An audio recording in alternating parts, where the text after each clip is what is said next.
My daughter's name is Adrian. We named her after Adrian off of Rocky because I was watching that show with my wife earlier on in my marriage, and I just was like, you know what? I love this story. That name just is a really adorable name. If we ever have a little girl, we need to name her Adrian. And so it's kind of what it came down to. And her middle name is Jewel. That is based after an ancestor of my wife's. She traveled across the plains, and she has quite an amazing story. Welcome to Still a Part of Us, a place where moms and dads share the story of their child who was stillborn or who died in infancy. I'm Winter. And I'm Lee. We are grateful you joined us today. Please note that this is a story of loss and has triggers. Thanks to our lost parents who are willing to be vulnerable and share their children with us. If you're listening to this podcast, just know that on our YouTube channel there are pictures and videos that are related to the stories that are being shared. Subscribe and share it with a friend that might need it, and tell them to subscribe. Why? Because people need to know that even though our babies are no longer with us, they're still a part of us. I'd like to thank you for coming. I know Thanks it's for having been me. sort of a text here, text there, email. Yeah. Finally able to get you here. And just a little bit of information. You are sort of related to Jeff and Bree, who have been on Yeah, prior. Jeff and I share the same great-grandfather, and our grandfathers were brothers. Yeah, so, you know. We're related a little bit, too. Yeah, we're related as well. I'm third cousin with once removed. your dad. Yeah, so it's funny how small the world is sometimes. Yes, absolutely. So welcome. Thanks. Thanks for having me. Hey, Parker, it's great to have you. You drove up. We're sitting in our house, about an hour away. So yeah, not too far. Thank you.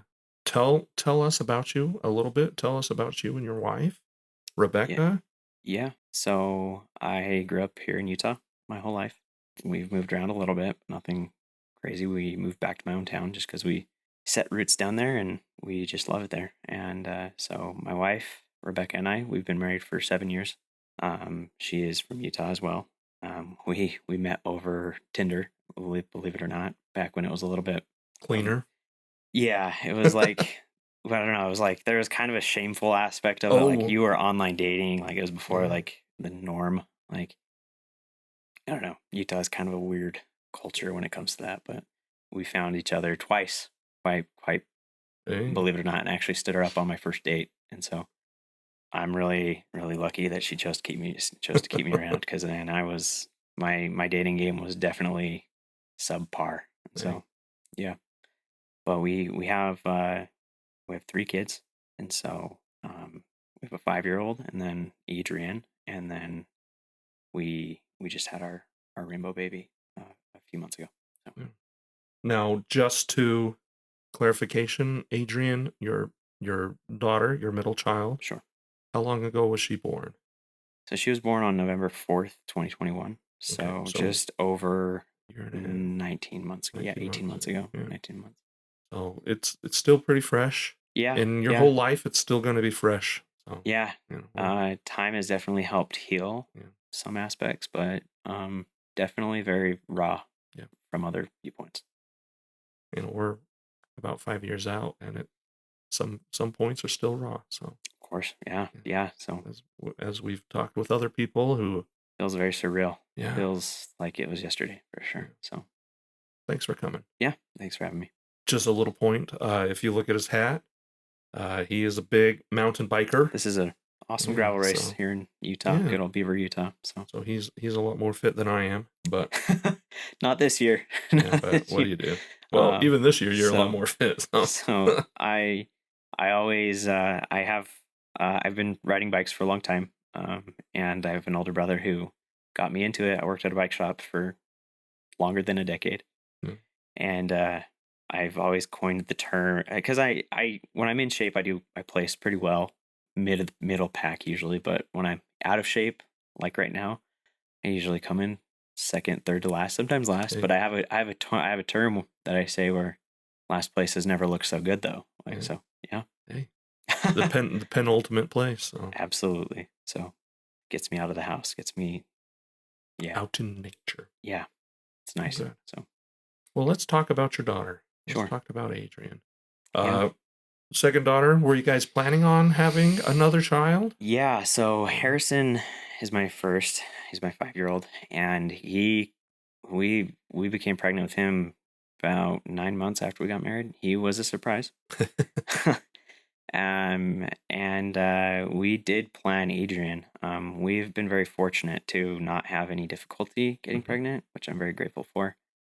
And I know that's very difficult for other people, and so I try to preface that I'm very mindful of other people's struggles with that. Yeah. But yeah, so we became pregnant with her March or February of 2021. Okay. And so, yeah, 2021, that was a really bad year for my family. Just because, so yeah, we became pregnant with her in March or February. It was, my wife was teaching during COVID. Yeah. It was her first year. Online, probably? No, in person. In person? She was a second grade teacher. And, we were just very stretched thin as a family. Yeah. I was working at a software company. It was a very stressful job. It was paying all right, and often required me to work long weeks, 50+ hour work weeks. And so I was oftentimes late at the office. And in April, I actually chose to leave that job just because it really kind of put my family life on the rocks a little bit, just because my wife was so stretched thin with teaching, because that's not a very conducive, first year teachers, like, you have to make your whole curriculum before you can reuse it the following year. And so she was very much like planning her, she just didn't have any, she would very much bring work home with her. Yeah. And so, and I chose to leave that job, and I went with another job that paid significantly less. And so finances were much tight, more, more tight at that time. And we also did lose our insurance, which was very stressful too. So we did go on marketplace insurance, and not to get political, I don't know how people live off that stuff, just because our deductible was literally like $17,000 for our family out of pocket before. Like, I think they covered half of the expenses once you hit $7,000 per person. And finances were very, very tight. That was upwards of 35% of my salary at the time. And so took a job at a bike shop, and I love bikes. I've I've been playing around with them my whole life, and it was a very easy going job. It was kind of a place where I could be a little bit complacent, which was a little frustrating for my wife, just because she knew I could probably make a little bit more and push myself a little bit more. But after leaving that software company, I had kind of when I left, my boss said some very hard things to me, and it really took a hit on my personal confidence and courage to, like, believe in myself. And so I kind of just took the easy way out, just taking an easy job. But anyways, so I took that job in April, and then in May, my brother, I have 5 siblings, and so my brother, my third oldest brother, he started having some significant health issues, and that's when he discovered that he had 2 different forms of, he had a sarcoma in his lungs, and he also had not multiple myeloma. He had non-Hodgkin's lymphoma. Oh, okay. And so it was really aggressive, and so he went on chemo. They were really positive about the outcome. Not that has anything to do with the story, but everything just compounded in this year. And so we ended up, a stressful year from the get-go. And so sure. I lived in a city called Eagle Mountain, and it's way out in the middle of nowhere on the west side of Utah County. And we were very much in Pleasant Grove. That's where I grew up, and we were driving back and forth every day. And it just wasn't a good fit for us. The neighborhood just was a little too social for us. And so we chose to sell our home, and we did have some miracle thing line up, and the housing market was very competitive at the time. Yeah. So we lost like 4 or 5, like 3 or 4. Our bids fell through, and these all cash offers came through, and we found this home in Pleasant Grove, what we currently live in now, what we love. And So we moved in July, and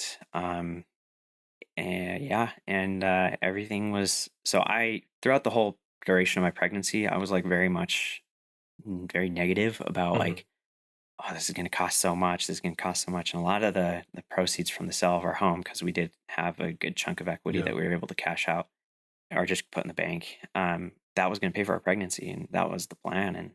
And so I was like, well, we weren't like, we had the money, but at the same time, it still was very stressful just because if anything else happened, like it will cost us more than I know that I have. Yeah. And so, I was just vocal, like very negative about like going to the doctor, but I didn't realize that me saying these things would cause my wife not to really want to go to the doctor just because she was afraid that I was going to stress me out. Oh. And so, for example, when Adrian passed the week prior, so, the week of Halloween, my wife was like, oh, I should go to the doctor because I'm not feeling as much movement as normal. Mm-hmm. And so she didn't end up going. And, we always have the ugly thought of, if we went, could we have saved Adrian? And um, it is kind of something that still kind of keeps me up when I have a bad night's rest. And so part of me thinks that since I was so adamant on being so stressed out, like unnecessarily stressed out and anxious about finances, that is what caused my wife to stress out to the point where that's why I lost my daughter. And I know that's a very fallible thought process, Yeah. and it's not true. But it is something that does rear. I mean, I'm at peace with it for the most part, but it can still come and hit me in the face pretty hard sometimes. The toxic mindset that sometimes we are able to talk ourselves into, just Yeah, just as you were saying, like as you're laying up at night, could I have changed something? Could I have done something different? yeah, It just it's a cyclical spiral down, yeah, and it's I'm sorry because yeah, I've had that yeah. same I those types of same thoughts, yeah, those same types of thoughts. So, I have pretty intense anxiety sometimes. I've been medicated in the past. I'm not right now, but I just remember on November 3rd, the night before Adrian, because it was our last checkup before we were to be induced on the 8th. And so I just remember I would commute by bike to my job, and it was late, it was cold, and I just remember I was just riding on this bike path home, and something just felt horribly off. mm, And I knew it was with my baby. I didn't necessarily think that my baby was going to die, but you know that feeling where something just does not feel right, and that's what I had. And the next day, things. I went to work as normal. My wife went to her OB appointment, and first my parents were out of town, and we weren't able to get a sitter. So I actually took my it was 3.5, 4-year-old boy to work with me, and he just would sit in the back and watch a show. And so I had my son with me, and I just remember I was doing e-commerce stuff, so I'd work in the back of the bike shop selling or just like packaging stuff. And it gets slower in the winter because it's a seasonal business. But I was a full time employee there, and the owner would have me work the sales floor occasionally, and we try to not use our phones when we're in front of customers. Just try to be as polite as possible. And so my phone was in the back, but I had my Apple Watch on me, and my phone was going off. And usually my wife doesn't call me after OB appointments. We usually just go home and I ask just, oh, how are things going? Like, yeah. and she called me, and I was like, oh, I was looking for my phone, but I was working with somebody. And then the phone call went off. I went to voicemail. And she called me again immediately. And at that point, I was like, I got to find my phone. And Yeah. I conveniently misplaced it somewhere. So I kind of just told the customer, like, excuse me for a second. And I went to the back of the shop, and I eventually found my phone, but it took 3 or 4 phone calls. Yeah. And this is after my wife received the news. So my wife went to her appointment, and the first nurse couldn't find any heartbeat, and then the second nurse couldn't find a heartbeat, and then they're like, just hang on, don't like anxiety was high at that point, but Yeah. then the doctor came in and called it and said your baby's gone, and I don't think anybody walked my wife out to the car. I don't know. It's kind of a tough thing because you don't know if they need personal space or not. But Yeah. really sucked because I wasn't there for my wife. And so she called me, and I just remember I finally answered the phone. I think I called her back. Can't remember. Not important.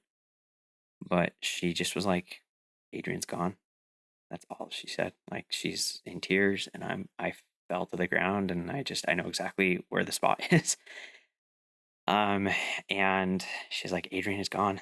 And I was like, no, like, this can't be happening. Like, so I just was like, okay, I'm leaving right now. I went to my boss, and I just said, my baby just died. Like, I mean, the poor guy, like, I just come up and drop this nuclear Yeah. bomb on him, and he's like, yeah, go, like, just, stop whatever you're doing. And I literally just grabbed my son, and I took him over to I have a brother who lives a mile and a half away from me, and I just took him over there. And because I had to go home to my wife, and my 3.5-year-old. I mean, he, as sweet as he is, he can't fully understand what's going on, and so I drop off my son at my brother's house. My first phone call was to my oldest brother. He's always been one of the biggest influencers in my life. Like Yeah. he He's a big he brother. taught me to love bikes. He taught me to race bikes. He's just a good guy. And I called him, and he was on his bike. I mean, he usually doesn't answer his phone because he owns a company that requires him to be on his computer a lot on Zoom calls. And he answered his phone. He was on a bike ride, and he's like, hey, how's things going? And I was like, my baby just died. And I didn't know what to ask of him. I didn't know but I just needed to tell somebody. Yeah. And then he, I mean, I don't know. I don't know what I asked of him. I just was like, we'll need help.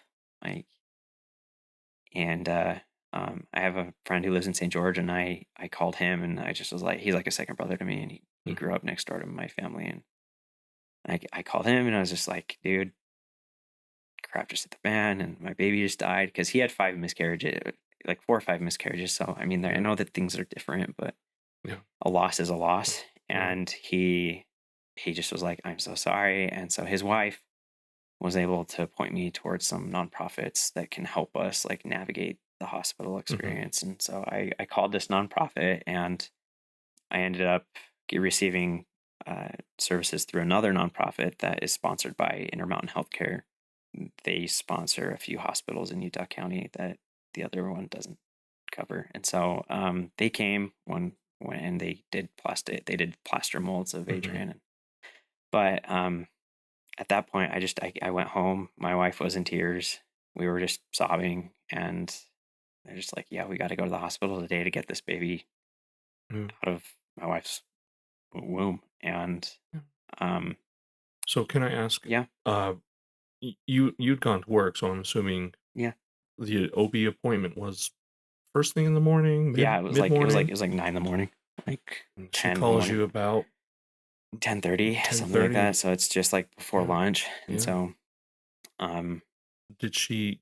And when you got home, things started happening with the nonprofit, figuring out like what Yeah. were your options at that So point for I you called the to? nonprofit, and someone just showed up at the hospital. I wasn't on the phone with them for a long time, but her parents came down later that day to come get my 3-year-old, and so he could have coverage and babysitting while we were in the hospital, because we delivered C-section, and so she was going to be in the hospital for at least 3 days recovering. And so yeah, the hardest thing is like, husbands, we usually get pretty casual with these routine appointments. We go to the 20-week anatomy scan where we find out the gender, and then we usually just stay back and just let our wives tell us about these appointments. And one thing that I did change, because we have had another baby since, and so one thing that we did that I promised my wife is that I would do everything within my power to go to every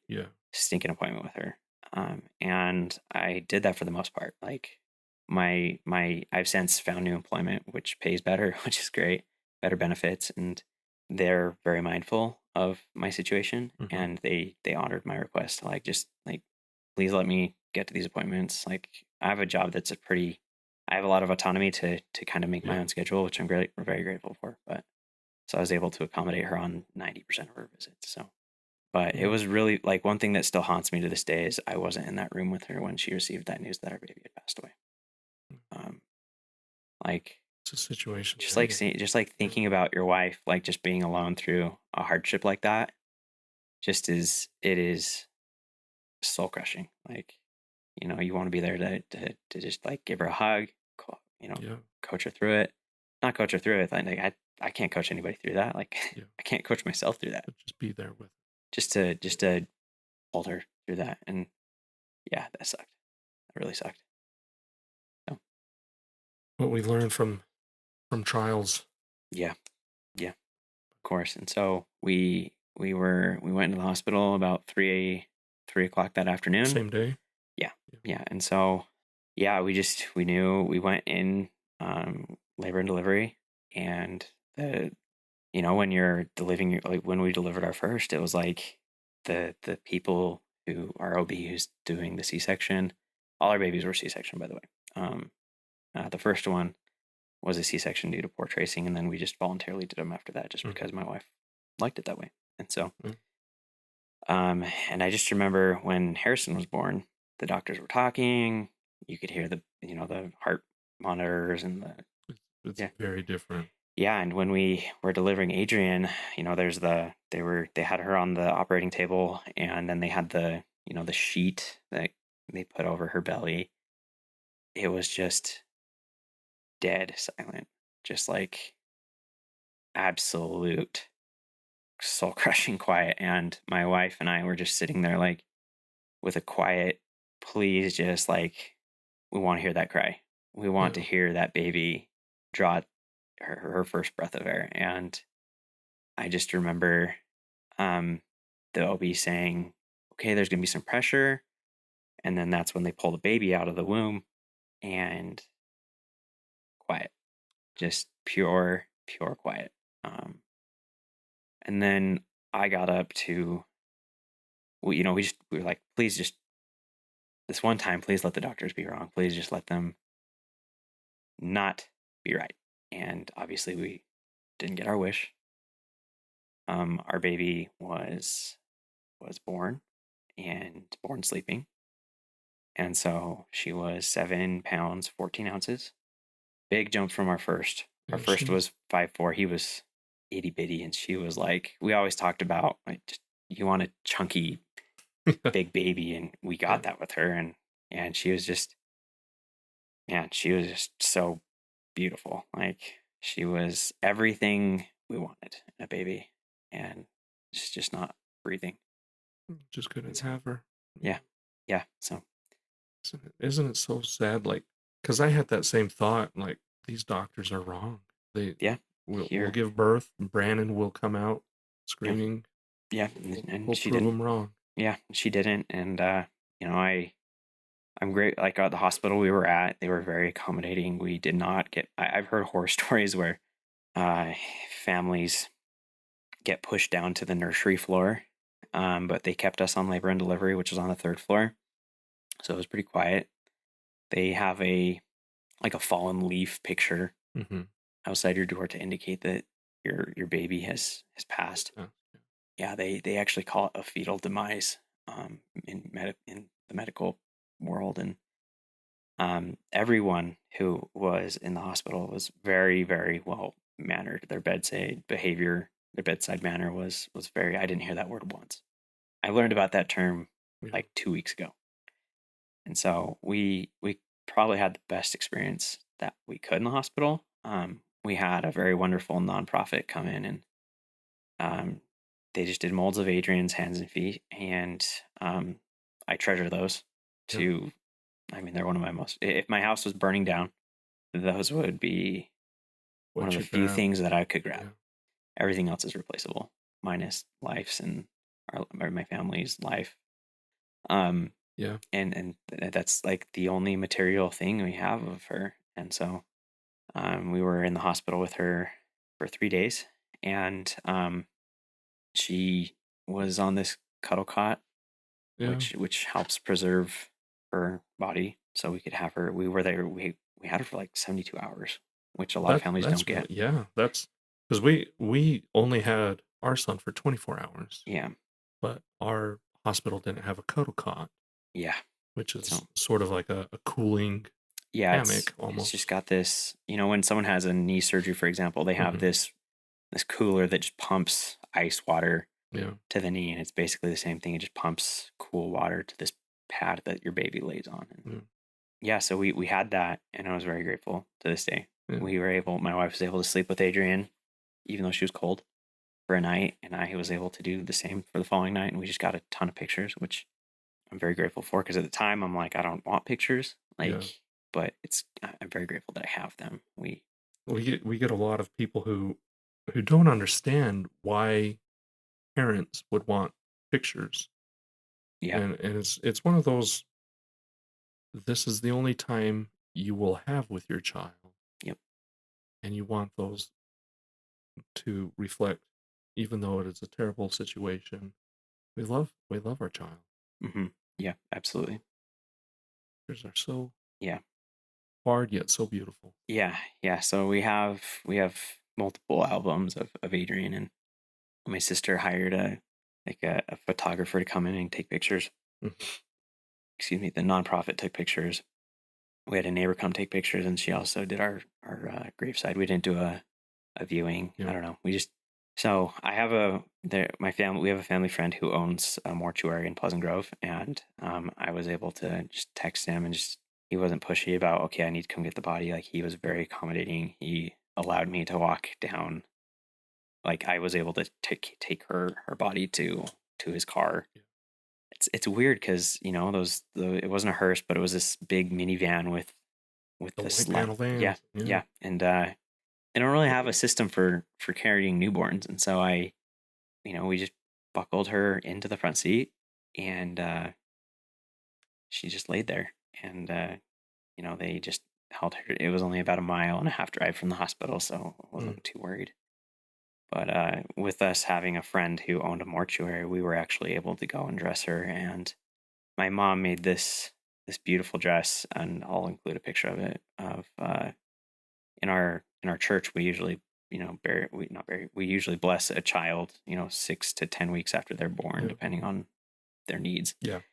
And that was the plan. It was going to be her blessing dress, and it was this dress that had like a shell theme. Like, my mom made her a mermaid, and so we had this like ocean theme type thing going, and we also had, like, in her nursery, we had like Winnie the Pooh and Tigger, and my wife had this Tigger doll that she had when she was a baby, and so I was like, okay, now Adrian gets it. So we actually have a Winnie the Pooh he's like holding balloons on, and then Tigger on her headstone, Mm. and so we very much associate her with those characters from Disney, and so.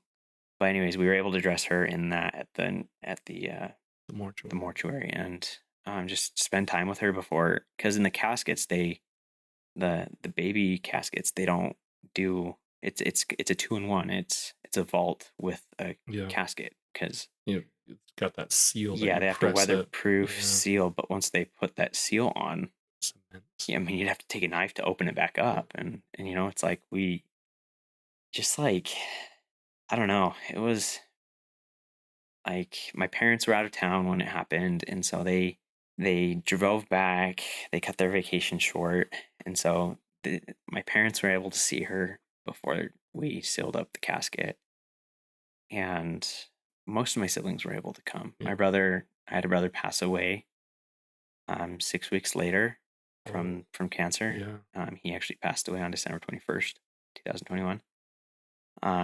But he was able to drive down. This was the last time I was able to see him mobile. But yeah, I mean, I don't, yeah, but we were able to, we buried her. Um, I grew up in that city, and it's very much my stomping grounds, my hometown. But the cemetery they don't have a baby section. So as a lot of cemeteries do, I know Bountiful Mhm. has one here, Yeah. and I don't know. It's like, I know some people like to have their baby buried there. I personally wouldn't, just because so we ended up buying plots for me and my wife and Adrian, and so I know where I'm going to be buried, which is I'm only 29, and so knowing where you're going to be buried is kind of a weird feeling. And so I'm actually buried right next. I'm buried. I'm not buried, but I will be buried next to my childhood piano teacher.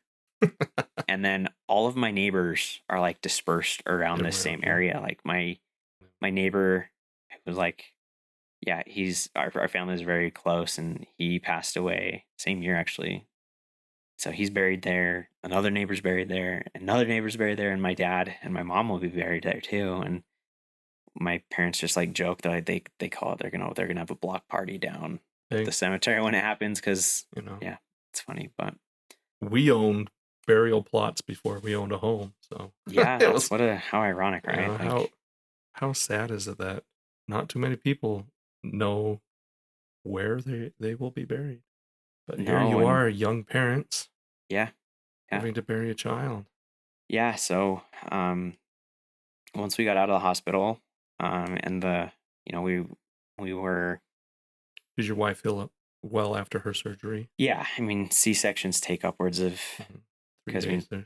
Yeah. So you're in the hospital for 3 days, but the incision takes, 2 months to like fully heal, but then you got lots of sensitive scar tissue. And it does take longer to get back to normal life, normal activities like bending over, picking things up, because we have a 4-year-old and he weighs 30 pounds and got to pick him up, and can't really do that for a while. So anyways, we went to the cemetery, bought our plots, and the cemetery guys in Pleasant Grove, they have a beard like you, like the what do they call that? The guy who owns or not owns, but who runs the cemetery. The Undertaker? The Undertaker. The sexton? I think it's a sexton. I can't remember, but if I'm wrong, forgive me. He just looked like a rough and tough guy, but he was so compassionate. He's like, I'm so sorry that you're going through this. And there were only like 2 spots where 3 plots were together. The cemetery is getting pretty full. It's probably, I know they're going to do an expansion, but we're lucky to get these plots. But if you go and you just stand at her grave, I love to mountain bike. I know the mountains in my area very well. And you can just see Mount Timpanogos, which is a big, close to, it's just shy of 12,000 feet. So it's this big prominent peak and has snow on it 9 months out of the year. And then there's these 3 smaller mountains at the bottom. And then there's Big Baldy, this big green mountain right at the base of it. And, I've always just found those mountain, like I've spent a lot of time up there, and I feel closest to God up there. I feel like I can just, ride my bike, trail run, hike, whatever. I've always felt the most clarity when I'm up in just nature. And so I have a very deep passion for that area. And so being able to just like look at that, like, gives me peace knowing that I will be in the right spot when it's my turn to clock out. And so when you're laid down. Yeah. Overlook those mountains. Yeah. And so I'm kind of jumping through the story here, but so we just went to the mortuary and just cried, just let it out. And really sucked, just like knowing that was the last time you're gonna hold your daughter. Like, this is the last time. Like, try to enjoy every minute of it and try to, soak up as much as you can. And to this day, like, I don't really have like deep, I wouldn't say regrets, but things that I didn't do. The people who did her hands and molds, they oftentimes do face molds as well. Mm-hmm. That is one thing I kind of wish we did. Oh. Just because, I mean, I remember her face.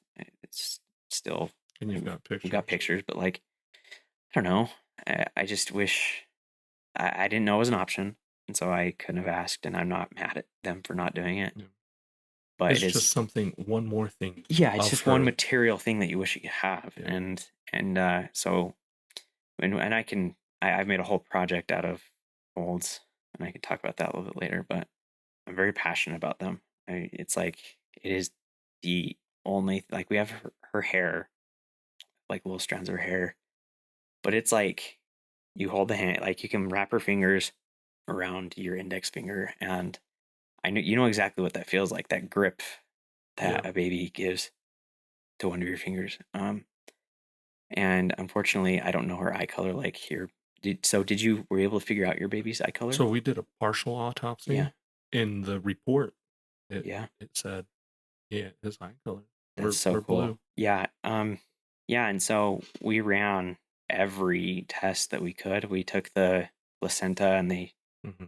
packaged that off and shipped it off to some company, and we were looking for any type of anomaly that could cause her to go. Because when she came, like our OB is the nicest guy, like is the nicest guy, and he said he's been practicing for upwards of 20-25 years. He's Yeah. a really good doctor, very coveted. Who He's need it? really Yeah. hard. He can be hard to get into, and Yeah. so he just is like I don't see he was so anything. Yeah. defeated when he delivered that baby, just because he's like, this baby, there's no signs of infection. There's no signs of the umbilical cord wrapping around her neck or any knots in the umbilical cord. And he's like, this baby is so fresh because there was no signs of skin slipping, skin slippage, just which can Yeah. take place after, Yeah. 2+ The days in the demise. womb Yeah. after the baby goes. Her skin was fresh. It was like hours. Like we barely missed her, man. Like, what if we went to the ER 2 days before? Like, could we have saved her? Maybe. Well, what's the point in thinking that? Like It's a slippery slope. when a when a parent has those thoughts, like when I was, fresh, like we buried her. We had friends come and do a graveside, but family very much like it. Yes, my brothers and my sisters. They're my sister. I have one sister. My family took a big blow. Like we lost a sibling like 6 weeks later, and he went on hot. So he called us on December 9th, just stating, "Oh, I'm going on hospice because his body just was so beat up after this chemo." And the doctor said, "Oh, he's like, oh, I think he said 6 months to a year." Mhm. He was gone 10. He was gone like 12 days later. And so my parents, like, yes, they buried a child, and they're two completely different things, but like I didn't have time to process my brother's death. And I know that this podcast isn't about that. My family, November 4th rolled around this last year, and I wasn't really expecting anybody to remember. We had a few people remember it, but it's like once your baby dies, they do a really good job at, asking you how you're doing Yeah. for a few weeks, but then, they move on. They have kids, they have their own lives.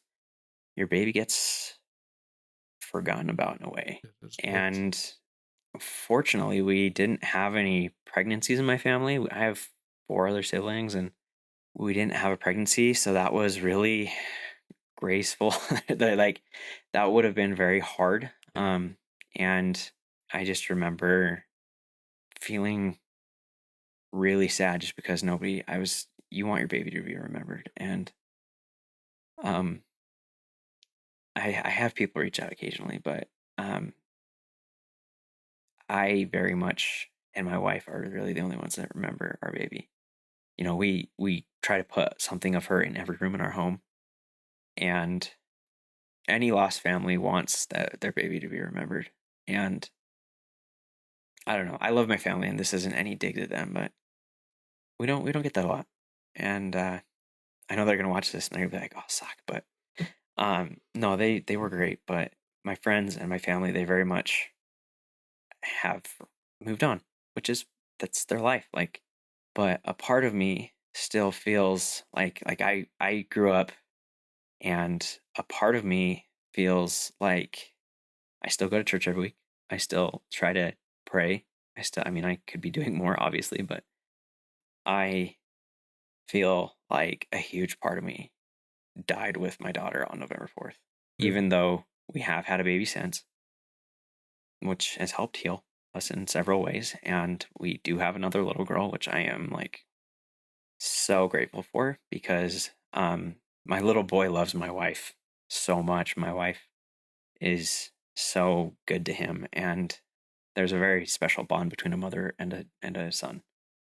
And then there's something between a dad and a daughter. And so I just wanted that in the absolute worst way. Yeah. I felt so robbed not being able to have my own daughter. And so I do have a daughter now, and I love her to shreds. She's the very best thing that I have in my life right now, alongside my son and my wife. But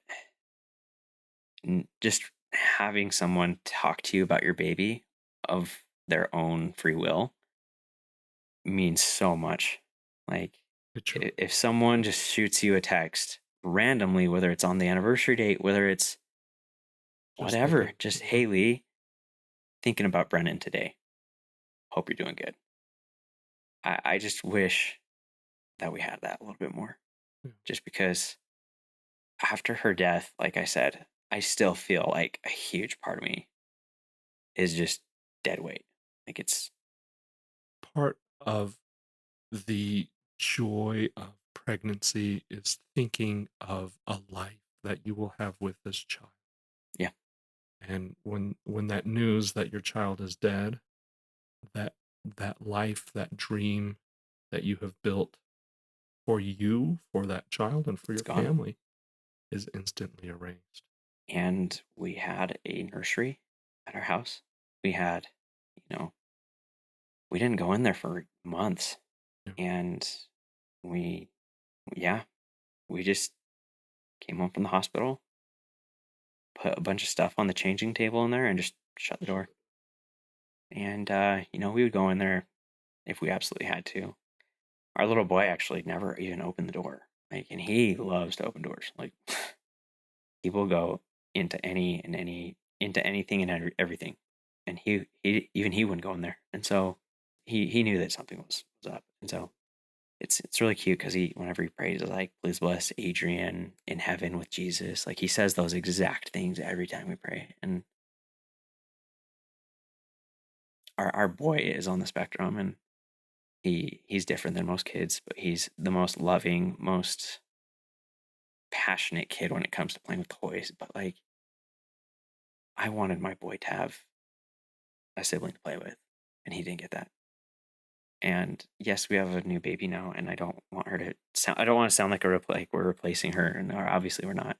She's very much a unique addition to the story of our family, and I feel for my little boy.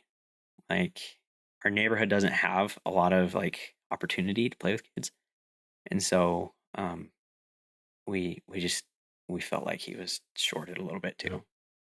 You are not replacing your daughter Adrian with your new baby. Yep. And a lot of people, because we've had a child after our son as well, and there have been comments like, "Oh, good job! You're now a whole family," and it's like, well, it's not true. We have our son Brandon, who is dead.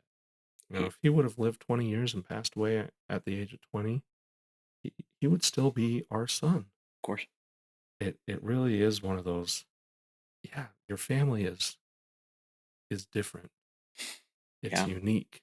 It's each child is an individual, and brings such individualistic things to the family dynamic.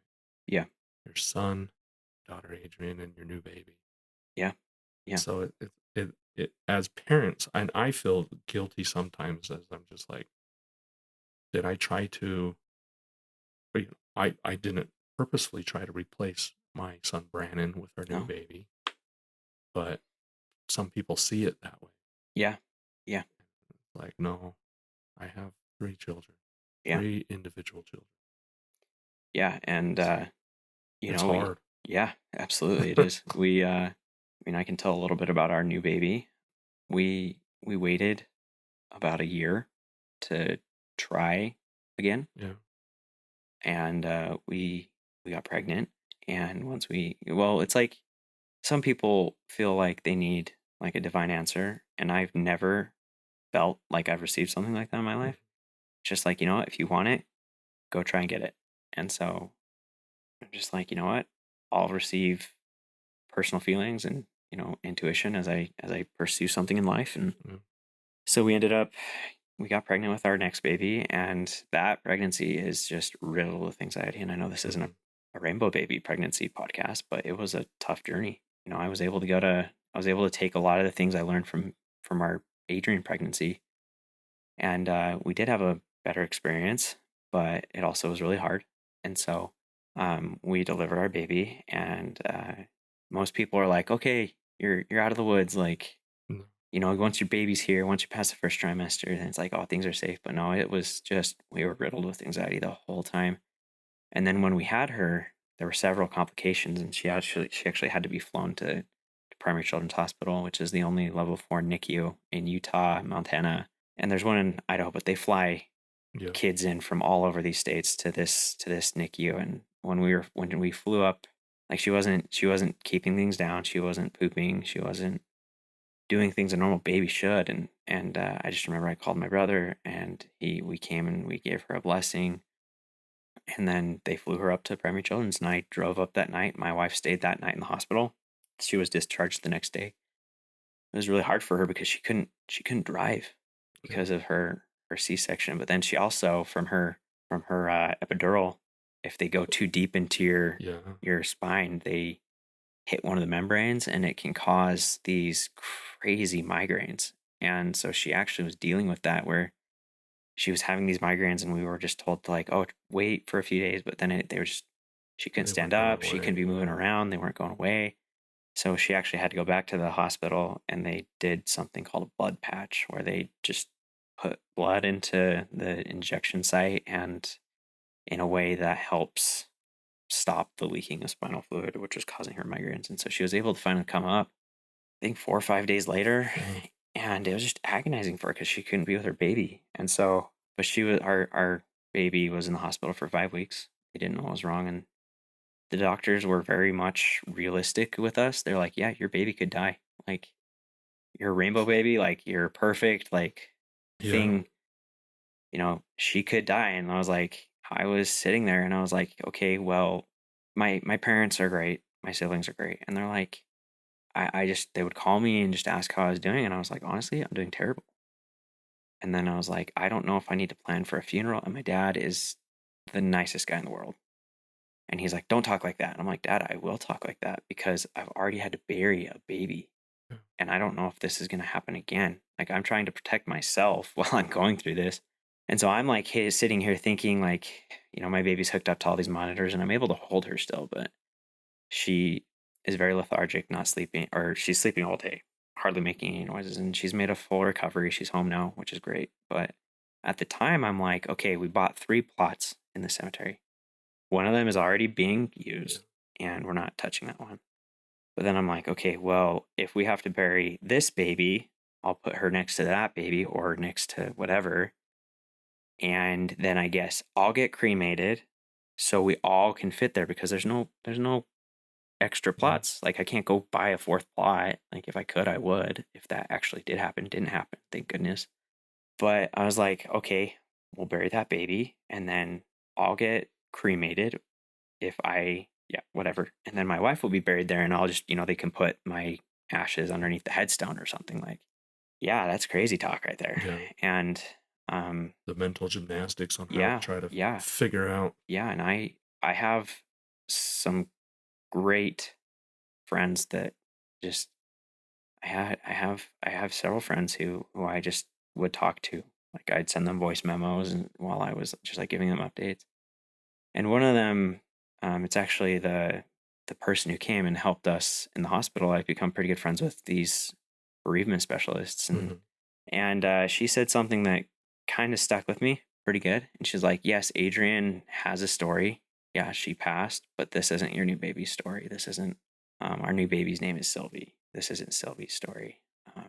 And so that did give me peace in the moment. And so, going back to Adrian, after she passed, after we buried her, and after time went on, a grieving dad is a very unique topic, because the mother is the one who carried the baby for 9 months. The dad was there to support and do whatever.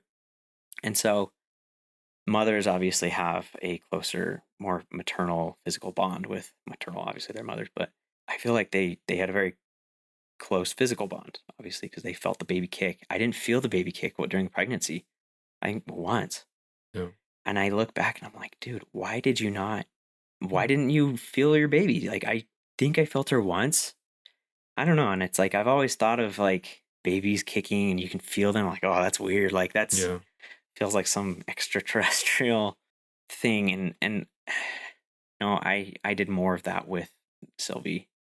Anyways, she, yeah, I didn't feel, and that's like one of the biggest things that I'm like, man, I was so dumb to not think about that. But it's like you could, I mean, guys get so casual with pregnancies. Anyways, after a few months, the people still like, is the mom okay? Is the mom okay? And a lot of times the dads are kind of just subjected to grieve in silence. And that's kind of what happened to me a little bit. My parents would ask me how I'm doing. My close friends would ask me how I'm doing occasionally, and I'm like, "Oh, I'm good." Like I don't know. I mean, everybody grieves differently, but I am a pretty good introvert.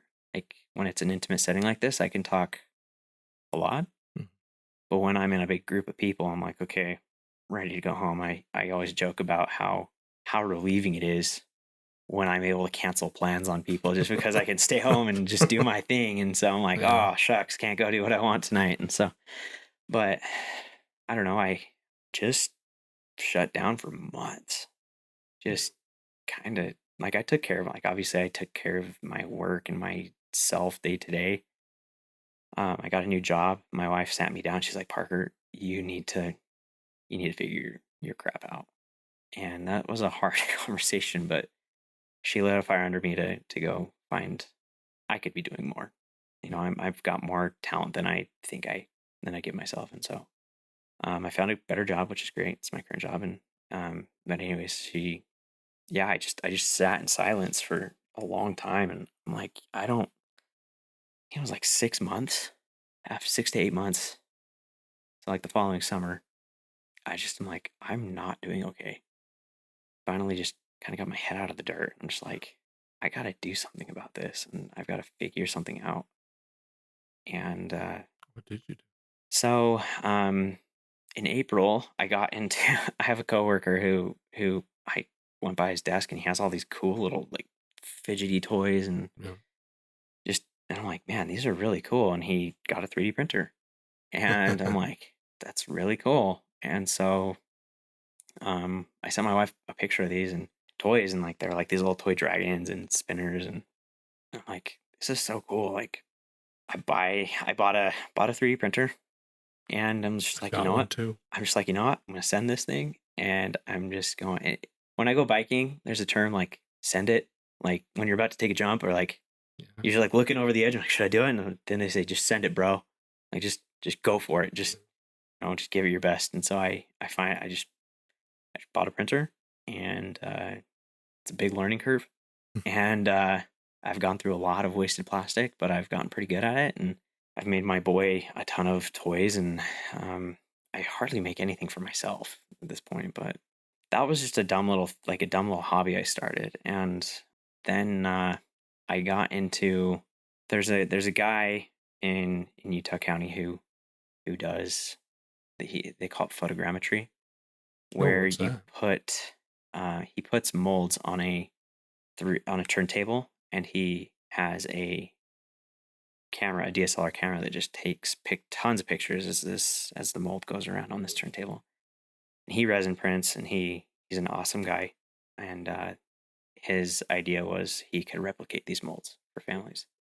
And his process is different than what I do. But I'm like, man, I want to get my molds 3D printed so I could give a set to my son, which I still have to do, but I can, have these more durable molds that I can, Instead of the that I, plaster. Yeah. yeah, because the plaster's so brittle, and one wrong move and it's gonna break. Yeah. And so, I already had a 3D printer, and I'm like, okay, well, I need to find a way that I can scan these things. And so, because this other guy, you have to give your molds to him. And I don't know, man. I'm just like, So precious. I'm not giving these things away. Yeah. And this isn't any dig at him or anything, but I can't do that. And I'm just like, I've got to figure something out. And so I was just doing some like digging on YouTube, just like how to 3D scan. I have an iPhone, and there's LiDAR on it, which is like a 3D scanning like capability, but all the apps were terrible. Like they looked like a drawing my 4-year-old would do. And so I eventually like fell upon this brand that started on Kickstarter, and they have these 3D scanners, and I just was like, you know what? Like it was an investment. The scanner was like $800, and just like, you know what? I need to get like if I hate it, I'll send it back to Amazon. Like what's the worst thing that can happen? So I ended up buying a scanner, and I practiced with it, and I was able to scan Adrian's molds and get a 3D rendering of them on my computer, and then I could clean them up in there's an app called Blender where you can, there's imperfections from the scan. It picks up like little white dots, and you can take those out and you can smooth the skin. And I just was like, man, this is really cool. So I didn't actually print anything from that point, but 3D printing, you can there's these things called lithophanes. If you Google it, it essentially is somebody taking an image and just rendering it in a 3D way.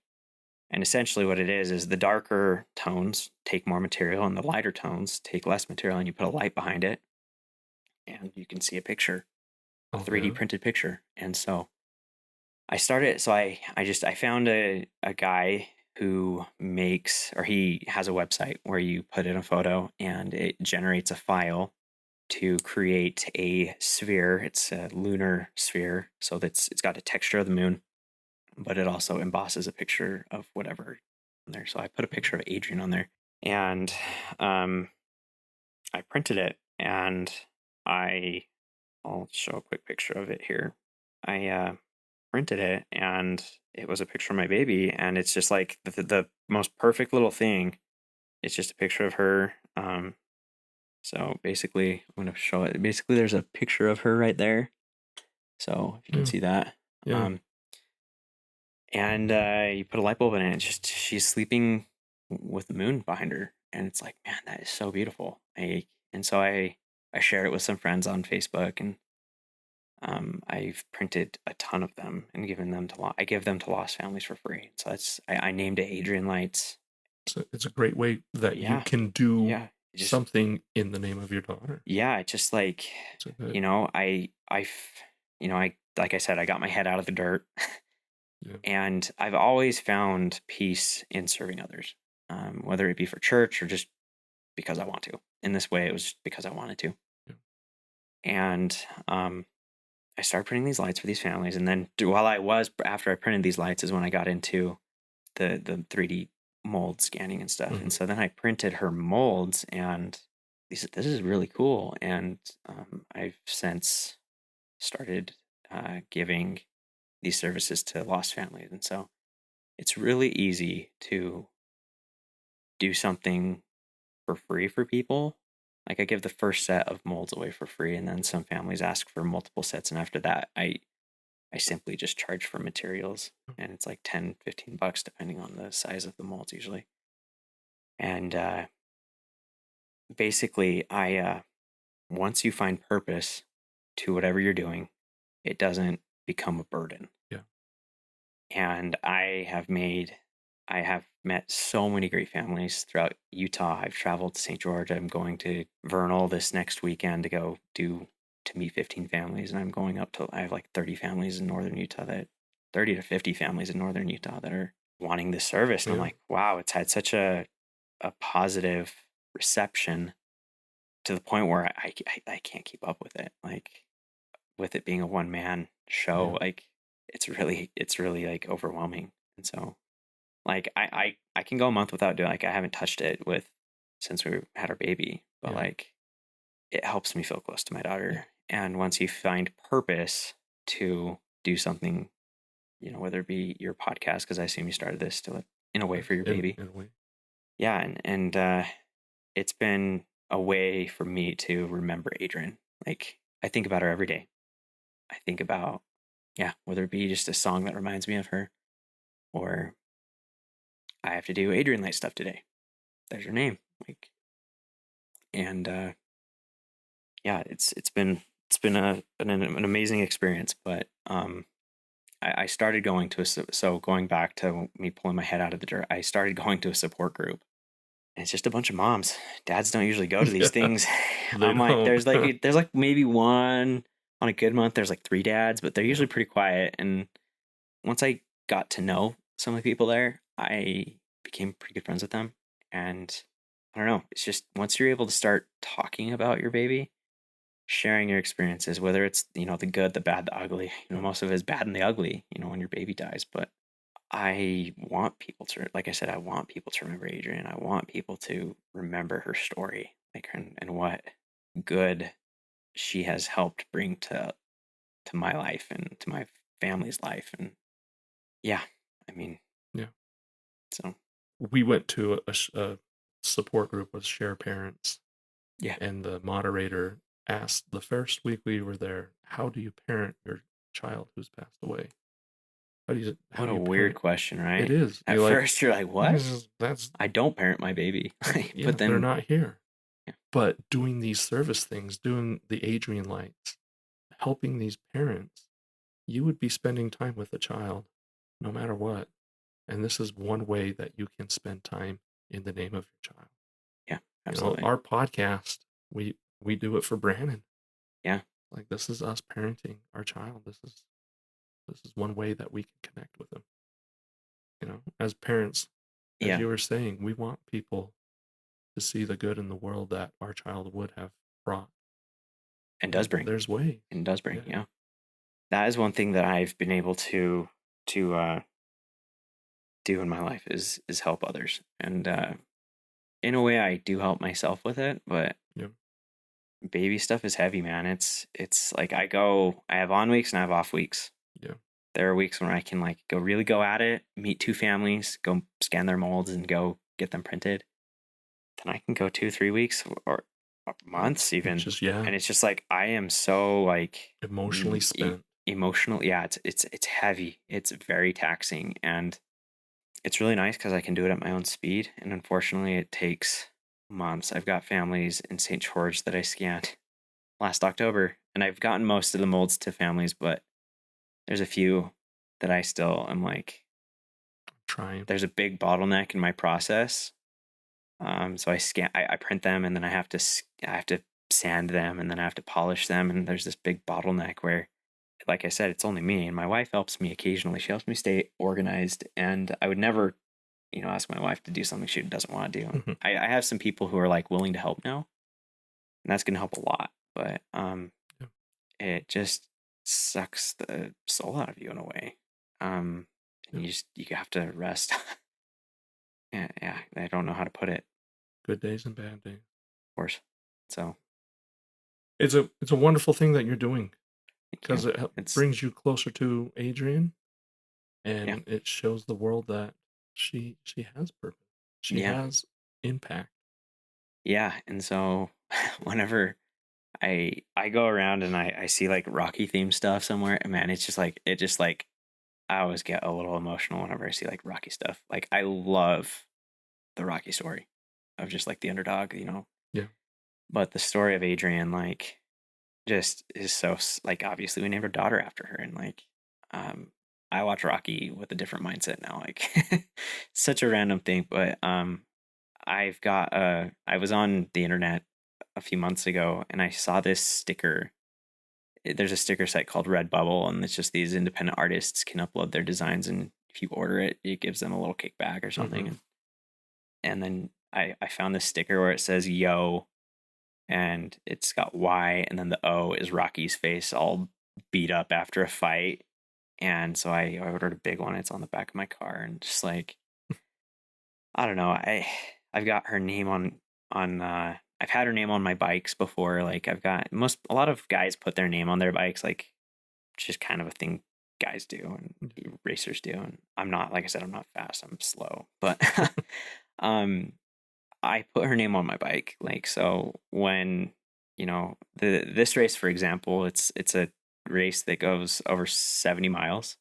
It's got 10,000 feet of climbing. It's actually today. It's happening on today. And I decided to not do it this year just because of our baby, but I'm doing it next year and I'm stoked for it. But, you're going up this gradient this like 2 or 3 mile section that covers 3,000 feet of climbing, and it's hot. It's over 100 degrees, and it's just like being able to look down on my top tube of my bike and just seeing my daughter's name. I'm like, okay, I'm hurting an insane amount. My body's cramping.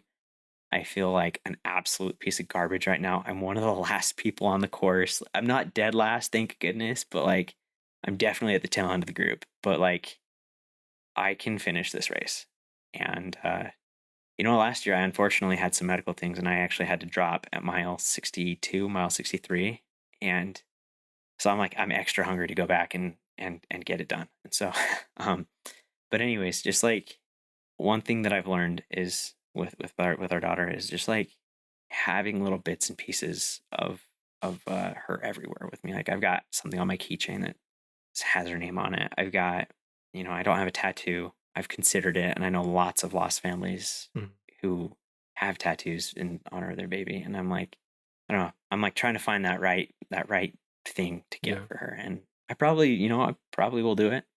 I put her birthstone in my wedding ring, and my wife and I mean, I need to get something for my wife actually, now that I think about it. Don't listen to this, but anyways, I just, we have her name, like something in each room of our house, and picture of her on our fridge, like going back to taking pictures of your baby after the loss. Like, man, what I would give to like have more of those. Like, I don't know, you never can have enough of your baby. Yeah.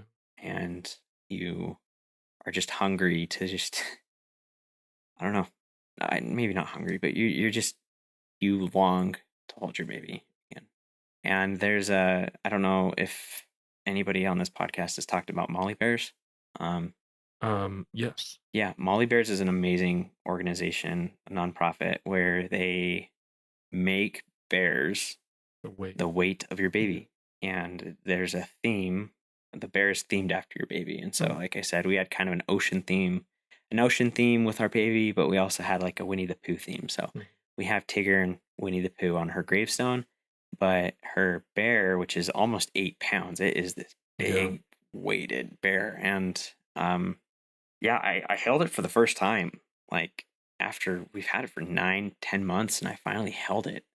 And I just like, was she this big? Like, you forget about it, but like that weight of, I mean, it's a stuffed bear. It doesn't like fit in your arm. Like you can't cradle it or rock it to sleep. But like, I got so emotional after I just picked it up, and I was like, holy crap. She was a huge baby, and she was everything we wanted. And, I love the little things that you can have to remember your baby. It's been really cool to hear how other families honor their baby. Like they do a balloon release at the birthday, or they actually throw like a full on shindig at the birthday. And some people are like that. I'm like, I don't think I'd do that, but like, I definitely believe in like taking a day to remember her. And like at her year mark, we thought that it would be a heavy day, and it was hard. Like, obviously we don't have her here, and it was her first birthday, and it's weird to think that I should have like a close to 2-year-old girl running around. Like we took that, and we only had Harrison at the time, and it's really easy to forget about your current children. And my wife and I made a conscious effort to not forget about Harrison, because he has needs that need to be met too, especially with his uniqueness. And so we went to the zoo that day. We let him have so much fun that day. Like the lions were roaring, the animals were so active. Like in the wintertime, they're pretty active. Yeah, it's awesome. Go to the zoo in the wintertime, because in the summer they're just like, they're tired, they're hot, they just go in the shade and lay down. And so like the bears were swimming around, and it was hilarious because in our yard, tangent, but in our yard we had a lot of perennials that overgrew, and we finally tore them out this year. But snails love to live in these big bushes, and we had this huge snail problem at our house for the first year we were there. And we would walk it, like you'd walk outside and you'd step on a big huge snail, and it's nasty, okay? And so Harrison, because I'm like, snails are gross, and so he thinks snails are gross. And so in the polar bear exhibit at the Hogle Zoo here in Salt Lake, there's the polar bear, but then there's also like a deep sea fish tank that's pressurized. Yeah. And I was like, I just passing, just said, "Oh, there's a sea snail in there," and he just like clammed up, and there's these big polar bears swimming around, and he's afraid of a snail, like, and we just laughed, but he's since gotten over it. But it was just a funny memory, like we, in a way, like, I don't know, experience joy as a family. Yeah, like there's no reason for you, like, yes, grieving is 100% okay, and it's okay to I mean, you're going to grieve for the rest of your life, but there's no, I mean, your depression, your anxiety will want you to feel like you cannot have joy in your life after loss. And I can't think of something more fallible than that. You deserve to be happy. You deserve to give your kids happiness. And I want to preface that by saying, like, parents shouldn't feel guilty if they're going through something. Everyone has their own grief journey, and everyone comes to, like you said, good days and bad days. And parenting is hard. And there are days when I'm so frustrated with myself and my son, like I lose patience with him. He asks the same questions 24 times in the space of an hour. And, you can go to bed that night feeling like an absolute failure because you lost your patience with your son or your daughter or whatever. But then the next morning, and you're raking yourself over the coals, but then the next morning you wake up and they're like, "Daddy, I love you." Like, they don't remember it. Like, and in a way you're like, okay, I'm going to give myself some grace here and try again. It was great. Yeah, thanks for having me. Hey, Parker, thank you so much. Yeah. Thank you for sharing, Adrian. Thank you for sharing your experience. Yeah, absolutely. So appreciate it.